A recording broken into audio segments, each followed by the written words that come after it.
Hello everyone, and welcome to the first video on my new Yu-Gi-Oh channel. My name is Caleb, and I'm going to keep this introduction pretty short so that I can talk about this deck, but for a small introduction, I played Yu-Gi-Oh in about 2015-2016. I also played when I was very young, but I just got back into the game a little bit yet less than a year ago, and in the year or so that I've been playing, I have played nothing but Dark Magician. I guess I've played Shiny Sarcophagus a few times very recently, another fun Yugi deck that I've been trying out, but aside from that, I've been playing nothing but Dark Magician, and I've been trying to make this deck as viable as possible in the modern meta, and so far, this is what I've come up with, and I think it is a very, very, very viable list. I've won at least 5 locals with it, which, again, isn't amazing. It's not a ton of local wins, but for the only, I'd say, 4 or 5 months that I have been playing at locals again since getting back into the game, I think that it's something to show for. I think that this deck is very good, it's very powerful, and I want to show this to the general Yu-Gi-Oh! And Dark Magician community, and of course, just see what you guys think. So first off, this is not a pure Dark Magician deck by any means. Unfortunately, Dark Magician cards are just not that incredible on their own. They need other engines to be viable, and they just need something else to push them a little bit more. I take a lot from Machi Yugioh here on YouTube. He helped me create the first version of my deck, and since then I have made it my own, and I have experimented a ton with it, and this is what works for me. Everyone plays Dark Magician differently, but this is what works very well for me. So with that, we're going to go ahead and get into the deck profile. So with that, we will start, of course, with the main deck. And, oh my god, I'm just dropping these everywhere. We're going to start with the main deck, and obviously, since this is a Dark Magician deck profile, we are going to start with the Dark Magician cards. So, of course, we have the 2 bricks in the deck. Every Dark Magician deck has at least 1 brick. I'm choosing to play 2. The reason I play the Palladium Oracle Mahad is because I just think he is a lot better than Dark Magician Girl and then Mana in this list. We don't play Dark Magician Girl, so I don't see why I would play Mana. We play the Dark Magician, so we play the Mahad. He can go over dark monsters, get up to 5,000 attack, and beat over some very strong monsters. And he has other purposes in this deck as well, but we won't focus too much time on any of these cards because I did a deck profile. Well, I tried to do one at first, and it ended up being like an hour long, so we're going to try not to talk forever about all this, but we will have discussions later in later videos about why we play certain cards. So next up, we play the 3 Illusion of Chaos and the 3 Souls. Again, I don't want to get too much into every bit of cards in this because I will end up talking forever. I really just want to go over my ratios and what I like in this specific video. So we play the 3 Illusion of Chaos, the 3 Souls. Some people like to play a prep with this just to maximize the soul draws in case you draw too many Illusion of Chaos. But personally, I think the 3 Illusion of Chaos and 3 Souls is very strong. It's a very good ratio, and sometimes, you know, if you just see too many of them, it's just the luck of the draw, you know, sometimes that just happens. And finally, to round off the Dark Magician engine, we play the 2 Soul Servants and the 1 Rod. I'm sure I'm going to have people ask me, 1 Rod? Why not 2 Rod? Where is the other Rod? I don't want to see this card in my hand. I never want to see this card in the hand. If I see this card in the hand and Illusion of Chaos, sure, that's fine. Then I can get into my souls. If I see this in my hand and I don't want it in my hand, I'm very sad because we have other normal summons in the deck, so we really do not want to see a lot of rods. So I opt to play 1 and 2 Soul Servant, and it just feels really good at that ratio, in my opinion. I really like it. I personally wouldn't change it. I don't know if I will ever go back to 2 Rod. Next up, we play the Branded engine. So we're playing the Branded Fusion, much like Machi Yu-Gi-Oh! Like I said, this is not a pure version whatsoever, but the Dark Magician engine is very, very important in this deck. You cannot play this deck without the Dark Magician engine, so in my opinion, this is still very much a Dark Magician deck. For the Branded Fusion engine, we are playing the 3 Albaz. You can play 2 in other other versions of Branded Dark Magician, but I believe that in this exact version, for what we are trying to do, 3 Albaz is very, very necessary. Sometimes you will go through all of them on the first turn. It's not super often, you obviously don't want to, but it can happen, and you just need the 3 because of that. And next off, we have 1 Guiding Quem the Virtuous. Thankfully, it just announced today that it's getting a reprint, so very more accessible pretty soon, which is very, very good. Guiding Quem on its own doesn't do a lot. Obviously, you need other cards in conjunction with the Guiding Quem for it to do what it needs to do, but what this card can do is just so valuable. There was a time that I took this card out of my deck, and I didn't think that I needed it at the time, and I missed it. Every time I wanted a Quem, I just couldn't get one because it wasn't in my deck, and yeah, I wouldn't take the Quem out. I think it's very, very important. Speaking of important, 3 Blazing Cartesia. This one, even in other variants, I don't see how you cannot play this card at 3. It is so valuable. It's a Timaeus on legs. It is the reason we don't run Timaeus, and we're so happy for that. It's a quick effect Timaeus in this deck, and it doesn't need, you don't need to tribute a spellcaster to get on the field. You just summon it, or you summon it off of something like Fusion Deployment. Fusion Deployment is also at 3 in this deck because it is very necessary to get any one of your main monsters out. You either get your Dark Magician, your Blazing Cartesia, or you can get your Fallen of Albaz on the field. You just get whatever you need in that moment. So Fusion Deployment, incredible, absolutely incredible card.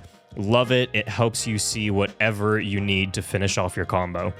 Next up, we play the Gimmick Puppet package. Yes, this is when a lot of people will be bumping off of the video, but right here is the Gimmick Puppet package.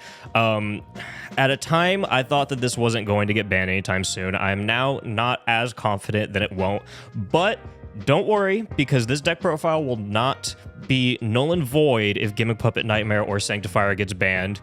We will see what ends up getting banned, but it's not going to destroy the deck. By any means, it is not going to destroy the deck. We have options, and I already have ideas that I am going to swap out the Gimmick Puppet package for if Sanctifier or Gimmick Puppet Nightmare gets banned next month, which at this point it's looking like there's a fairly high possibility, but for now, until this gets banned, we play the Gimmick Puppet. The Gimmick Puppet just wins so many games. If it does get banned, we will be playing the Winda package for sure. I mean, there's just no doubt in my mind we will be playing the Winda package. The extra deck is going to change a little bit because of that, most likely, but this deck is still going to be very viable even if we end up losing the Gimmick Puppet. But for now, we're playing that, and I know that I probably should have made this deck profile a long time ago because I have been playing with it at this exact ratio for a long time now, and it's been working incredibly. But here we are now, and I'm trying to make up for the fact that I didn't make this profile before. But anyway, moving on. Next up, we have the 3 Dualities, which is really just the card that ties everything together in this deck. It lets you tag out so many monsters to get different monsters. You can banish it from your graveyard to shuffle cards back in so that you don't lose out on resources. And when you're getting your resources back, you also get to draw a card off of this. Duality is just so incredible in this list. Thank you so much to Machi for showing me this card long ago, because it has changed the way I play this deck in such a huge way. And finally, in this deck, in the main deck, we are playing the Crossout package, which is so important in this. I used to play heavy hand traps in this deck, which I thought was pretty good, but when I tossed the Crossout package in this deck went up tenfold, because now if I have a Crossout or a Called By, you are probably not stopping my combo. I'm going full combo, and I'm going to get what I need on the field. For the Crossout package, we're playing 2 Ash, 1 Imperm, 1 Veiler, 1 Droll and Lockbird, 1 Ghost Bell and Haunted Mansion, 1 Ghost Mortar and Moonlit Chill, 1 Nibiru, the Primal Being, and I guess I already started showing this. This isn't part of the Crossout package, but we play 1 Secret Village of the Spellcasters. I didn't mean to show this right then and there, but I already kind of did. So we play these ratios because we really don't want to get hit by any of these cards when we're going first. Obviously, this is a going first deck, and that is why I'm not playing the 3 Crossouts. There is one over here in In the side deck, we do also play multiple imperms in the side. We play a Nibiru in the side just so we have a second one. This is also a shifter, a cross-out target. If we get hit by a shifter, we're going to side in this shifter when we're going first and hope that we draw the cross-out. We also have the Bestial Magnamut. These are going to be important going into the current format that we're in, the info format with Fiendsmith. I just have not updated this deck completely for the Fiendsmith format because I have not played much over the past few weeks since the cards were released, but Bestials will be in this deck going forward for sure. I just need to figure out exactly which spots will be gotten rid of for the Bestials, but I mean, most likely we're still going to be playing cross out, and we'll probably get rid of stuff like, I don't know, maybe a Ghost Mourner in the main. Nibiru, we probably still want at least 2 of these between the main and side, so maybe not that. Ghost Bell is fairly important in this specific deck. Drolls, you don't want to get hit with Drolls, so we'll figure out what gets cut. I'm not entirely sure what's getting cut just yet, but we will be figuring that out. So with that, let's go ahead and get into the extra deck. Starting off the extra deck, we play 2 Red Eyes Dark Dragoon. It's the boss monster in any Dark Magician deck. You need at least 2 of them for the most part, I feel like, because especially in this deck, you will go into 2, and fairly often you will go into 2 on the very same turn. You might even summon one back. Sometimes you can go into 3 in this deck, but it's really not going to happen as often, so we play the 2. 2 is just fine. Next up, we play the 2 Mirror Jade, the Ice Blade Dragon. I sometimes swap this out as a flex spot for another card, such as maybe Chaos Angel or a Despian Quertus, something like that, but I think the 2 Mirror Jade is just really, really good. Not even just for the fact that if you lose a Mirror Jade, you could get another Mirror Jade later, but for the fact that you can use your Albaz to get rid of a problematic extra deck monster in making another Mirror Jade. So I think the 2 Mirror Jade is just really powerful because of that. Next up, we play the 2 Albion, the Branded Dragon, the 1 Lubellion, the Searing Dragon, the 1 Sanctifier, the 1 Tri-Brigade Arms Bucephalus 2, the Brigran, the Glory Dragon, and these are for the Gimmick Puppet Nadir package. 2 Granganule the Dust Dragon. You need 2 in this specific deck. And other versions, you can get away with 1 easily. You need 2. I still like 2 either way because I think Granganule, Cartesia just has so much use in this deck, and going into Granganule to maybe send off a Garura to get a draw. So there's just a lot you can do with it. It's very important. For people that can't see the right side of the screen, this is Garura Wings of Resonant Life. We have 1 Despian Lulu Lilith. This is either for banishing your Granganule for further interruption, or for sending off to special summon a Cartesia or Quem to your field. And finally, we play the 1 Psychic End Punisher. This is just a fun card in the deck that you can make off of a Cartesia and a Dark Magician or a Mahad or something of the sort. It's just really awesome. Also, if you draw like an Ash or something, say we have an Ash and just any one of these level 8 fusions on the field, you can also make a Psychic End Punisher. So it's very accessible when you're in a bad spot. Usually when people see you summoning a Dark Magician, if they think they have you dead to rights, they're not expecting that you're going to use that to go in this. So you go into this, you normal summon a Cartesia, and then you just sink into a Psychic End Punisher, and it's pretty incredible. I think it's really awesome.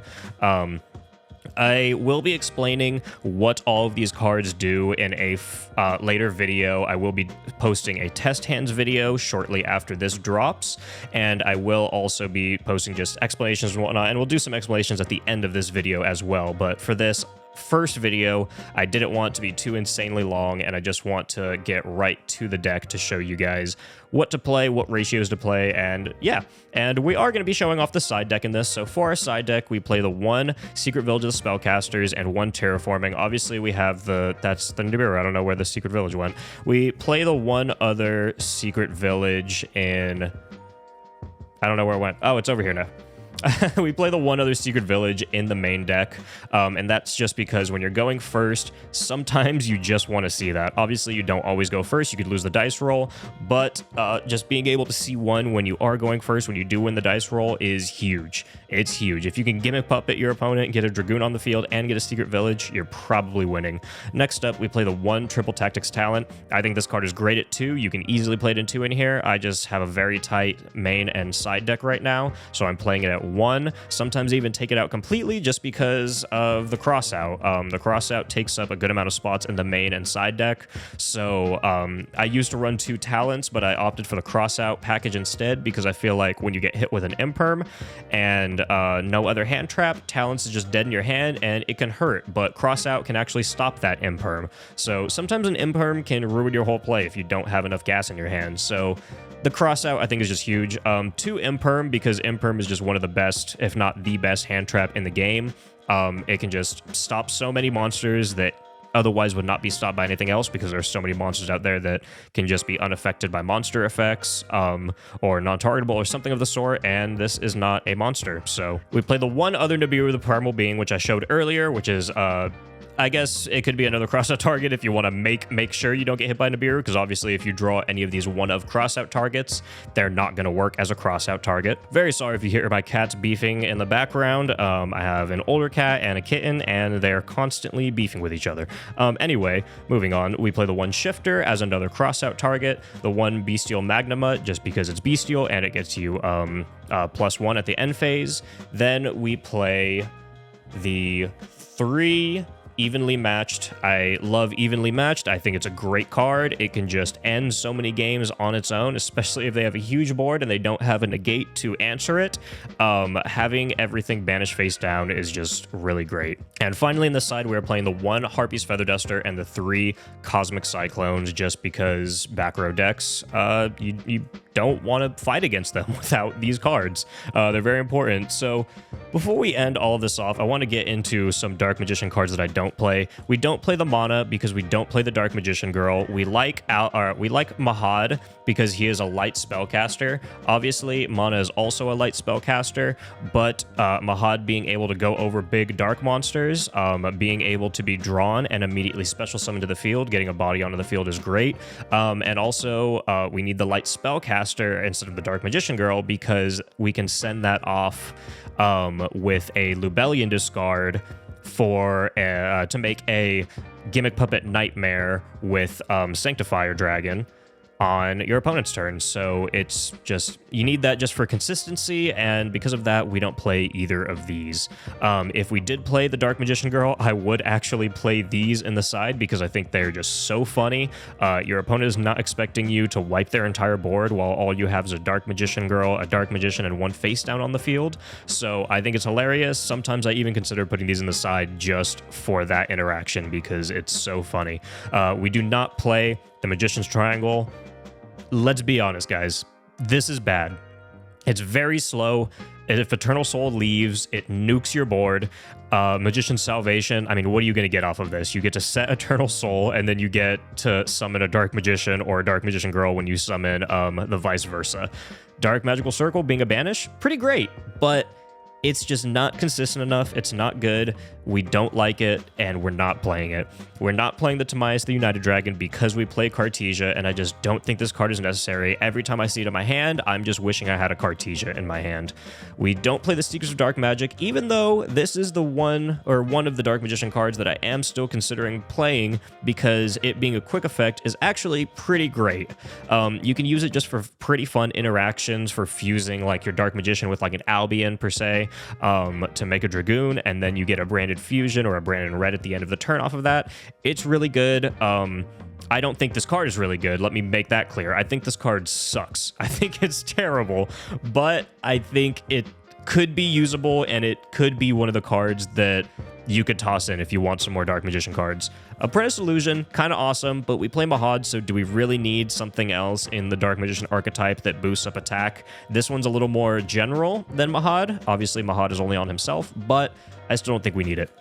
We don't need Red Eyes Fusion because we're playing Branded Fusion, and we don't want to be locked out of summoning anything else for the rest of the turn. Obviously, this can get you 2 pops off of sending a Dark Magician and a Red Eyes from the deck and making Dragoon, but is that really what we want? I think we want a little more gas than that, so we're not playing the Red Eyes Fusion. Timaeus, if this was searchable, we would play it. That's it.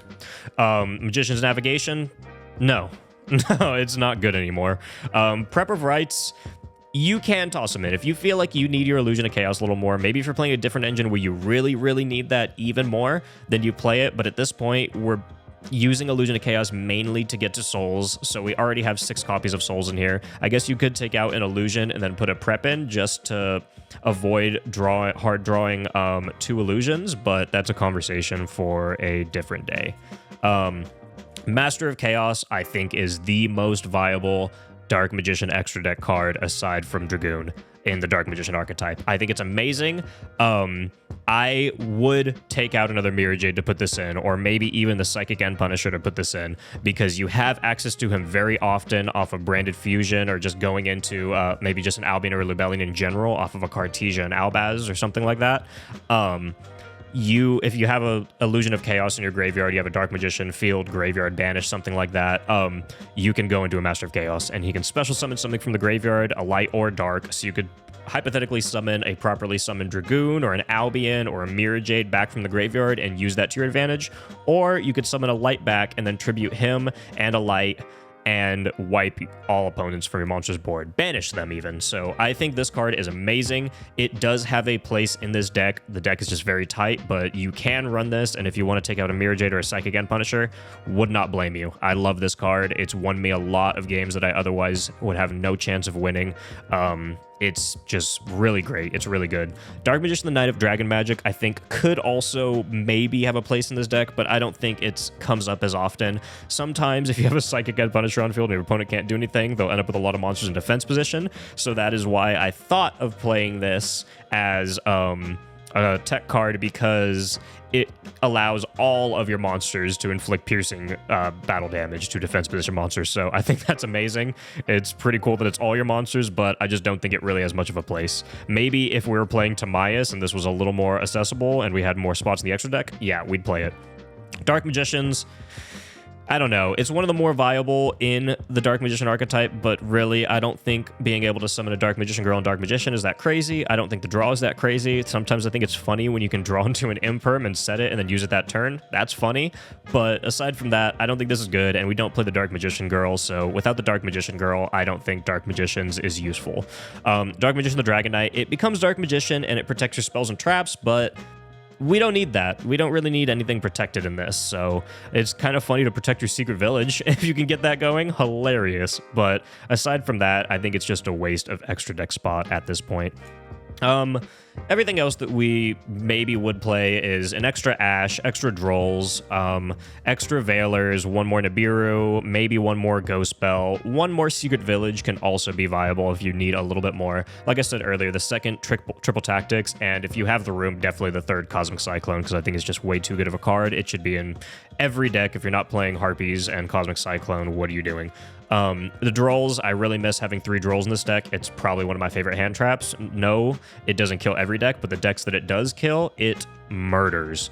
So I really like it. If I wasn't playing Crossout, I would be playing 3 Ash, 3 Droll, probably 3 Veiler or 3 Nibiru, something of that sort.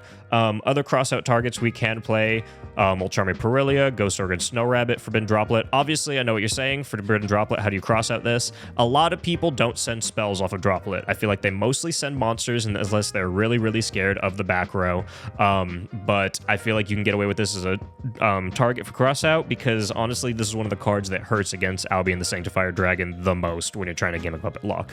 So it can be used. Ghost Ogre is just another one you could toss in too, because I mean, if they use it on your Albaz, it's not great. They use it on your Cartesia and you don't have anything else in hand, it's not great. Perilia obviously can also just be a hand trap that's in here, but it could also be a crossout target, because you can summon, I think, about 3 or 4 times from your hand in a turn. So, I mean, if you don't want your opponent to draw 3 or 4 cards, maybe you'll do the Perilia. Other things that we probably need to play going forward are the Bestials. This is mainly for Fiendsmith and Yubel type stuff now, since there's a lot of darks going around in this Fiendsmith engine. Looks like it's going to be very problematic. I mean, it definitely is. I just haven't played against it a lot, so I don't know completely, but from what I have, it's pretty crazy. So the Bestials are going to be a must going forward. I just don't know where exactly I'm putting them in yet. You could play Dark Rulers instead of Evenly or with Evenly. It's just kind of up to choice, but I personally like the Evenlys more. Kurikara, I think, is just an awesome, very funny card. Can also be slipped in here at 1 or 3 or whatever. Demizeland, kind of funny if you don't want to play Terraforming, but I think it's just a little too slow sometimes. If your opponent doesn't special summon early on in the turn, they might already get spells off that you don't want to go off. So I I probably wouldn't play this, but it's just something that I put on the side that I thought was funny. Branded cards that we don't play but we can.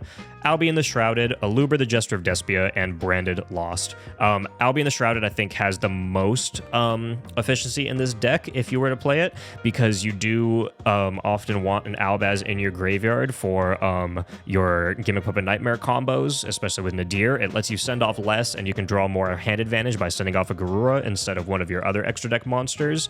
It's also just an Albaz in the graveyard, and it can draw you a card, so it's pretty good. Aluber, pretty straightforward. It can get you Branded Fusion, and Branded Lost can protect all of your fusions, except for, you know, you can get ashed on the Branded Fusion, which I feel like that's what hurts the most, which is why I don't play the Branded Lost, because it doesn't stop that. But everything else it does stop is pretty huge, and it probably can be played in this. Millenniumize and Instant Fusion, I think, are very funny. You can actually do something that's really hilarious, which is you can Duality your Effect Veiler, because it's a level 1 light spellcaster, and turn it into a Millenniumize Restrict. It's very funny. Definitely doesn't come up all the time, but maybe if you don't think your Veiler is going to do too much and you want a permanent Millenniumize on the field that can negate multiple monsters on, well, obviously different turns, but your first turn, then going on your next, or your opponent's turn, I think it's really funny. The Instant Fusion can kind of act as a called by, sending Millenniumize to the field, and then being able to negate monsters in the graveyard. So it's pretty funny. Millenniumize is a pretty awesome card. Chaos Angel can also be in here, maybe instead of the Psychic End or instead of another Mirror Jade. You can make a full power Chaos Angel off of a Rod and a Palladium Oracle Mahad. So it doesn't come up all the time, but when it does, it feels pretty good. We have Despian Quertus, which you can play because you could banish your Grangunyul to go into this. Mysterion is just something that you can play in this, and obviously the Winda package if you don't want Gimmick Puppet, or if this deck profile has become obsolete by Sanctifier or Gimmick Puppet getting banned. So with that, that is my Dark Magician branded Gimmick Puppet deck profile. I think it is very strong. I think it is very viable. It has won me a lot of games, both in simulators, in person. I have got a good amount of local tops with this deck, and I think it's just very awesome all around. All of my friends hate me. They all don't want to see a Gimmick Puppet go to their field. They don't want to see me play Terraforming. My deck scares people. I'm going to be completely honest. My deck is a threat, and it's very viable. I would suggest you play it and see if you like it, see if you want to make any changes. Let me know of any changes that you think should be made to the deck, or any changes that worked for you. Let me know how you play the deck, and let me know if this video was decent. I'm Caleb. I host horror movie podcasts, one called Horror Soup and one called Scream with an exclamation point. So I have been making content for a long time, almost, or maybe over 5 years now. I've also made Club Penguin music videos when I was younger, so there's that too. But what I'm saying is making content is not new to me, but making Yu-Gi-Oh content is very new to me. So I hope this was decent. Let me know if there's anything that I should change, anything that could make these videos better, anything that can make the deck better. And really, I'm very excited to bring my way into the YouTube Dark Magician community. I want to thank a ton of people like Machi and Loza for just being great people in the Dark Magician community, especially Machi Yu-Gi-Oh, Machi YGO on YouTube. Definitely go check out all of his videos. I would not be playing Dark Magician to the extent that I am right now if it was not for Machi, so thank you so much for that. Thank you for inspiring me. Also, if you want to see how this deck is played in real time, check out the Support Night on YouTube. It is my good friend Keanu, who also makes Yu-Gi-Oh videos, and he does a series called Table 1 where he records everyone at the first slot in the local, and there are a good amount of videos on there from my local wins where you can watch me play the deck real time. Hopefully I will get to those videos at some point in this channel as well. I will be posting a test hands video for the next video. I actually recorded that before this one, so hopefully this video is a little bit better than the test hand video, but hopefully the test hand video still isn't bad. That will be coming soon.